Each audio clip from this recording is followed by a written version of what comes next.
بيرتران تراوري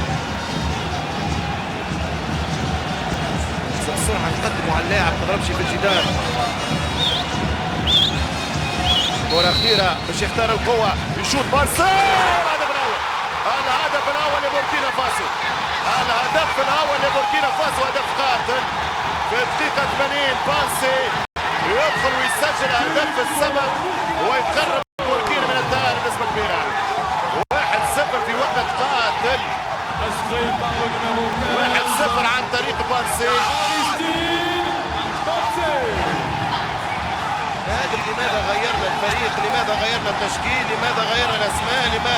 لماذا 1-0 والمنتخب البوركيني يتقدم بأحقية في الشوط الثاني، لأنه في الشوط الثاني ما لعبنا شيء. في الأخير هذه المباريات تكسب وبوركينا تشوت كرة قوية من بسيط حل الجدار، عدت كرة بعيدة برجع البلبولي وجول. 1-0 لبوركينا فاسو، 1-0 لبوركينا فاسو عن طريق بانسي. قذيفة قوية وهدف من بانسي، اللاعب اللي مازال يدخل ونال كوتشينج للمدرب باولو دوارتي.